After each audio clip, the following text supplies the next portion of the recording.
continuing in the Garden of Emuna, we're on page 140. Charity saves fines.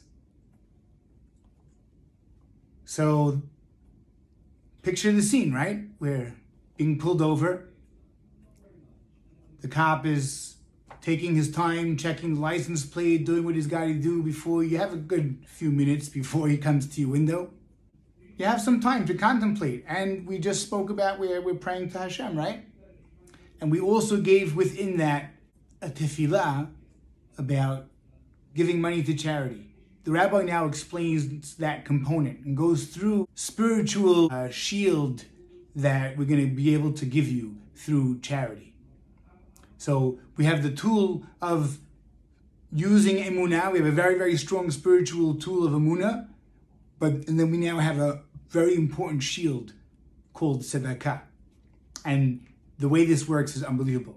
The rabbi gives an example from the Gemara about a story of Hanan ben Zakkai.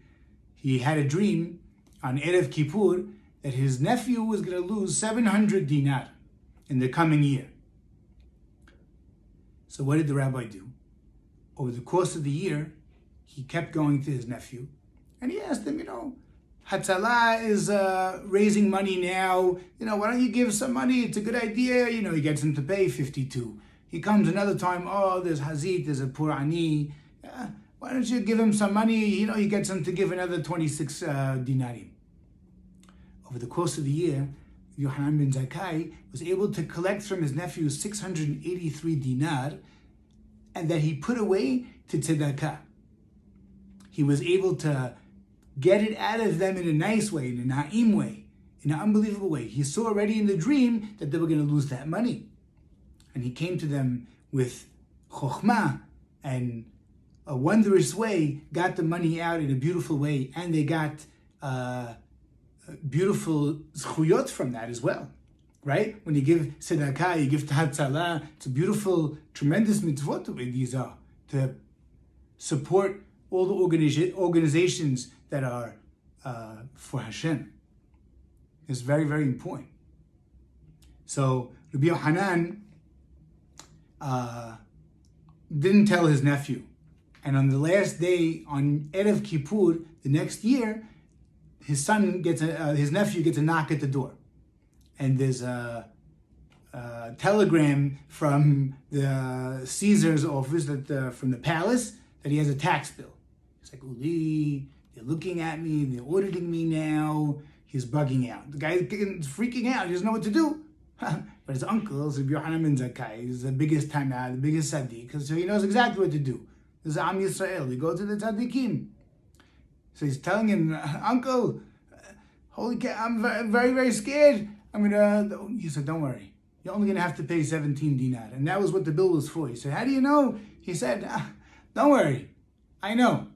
He goes, what do you mean you know? You're friends with the teller over there? You know what's going on in the Mecha's office? He goes, no. It's nothing to do with that. I'm connected to Hashem.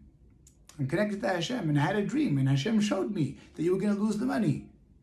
So I came throughout the year, and I took 683 from you already, and I gave it to tzedakah, so you left with 17, that's all you're going to have to pay. And that's what happened. That's all you had to pay. Unbelievable. Because the tax collector came and finished the job. I couldn't finish the job. By the end of the year, you got to pay the 17, Paid the 17. And that was it. So the nephew comes to the tzaddik. He says, I don't understand. Why don't you just tell me? I'll give you the 700 dinar in Shalom Yisrael. He said, no. Because if you would have given it, you wouldn't have given it bechol lev. It wouldn't have been a real mitzvah.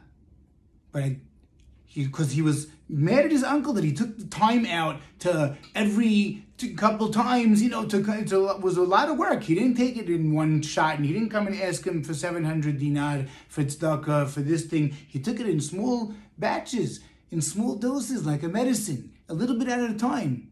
You can't swallow everything in one shot. But if a person's able to pay 700 dinar over the course of the whole year, mazeh, $700 to tzedakah. He wanted him to do it for the real mitzvah. He gave him the opportunity to not just spend the money, Not just get the money and give it to tzedakah, but get the money and give it to tzedakah in a great way, in a happy way, in an unbelievable way. Such chesed is how Hashem works. If the tzaddikim are able to have that chokhmah and have that understanding, then bevadai Hashem has this chokhmah and understanding. So, however much we're going to make and however much we're going to lose, every year on Rosh Hashanah is already done.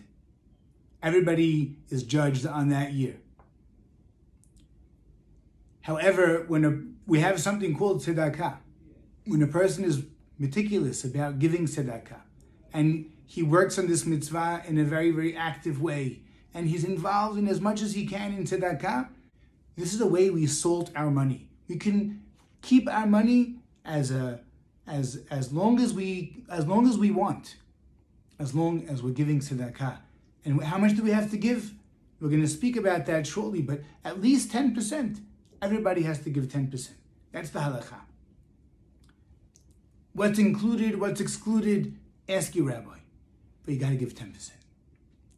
That's the harava.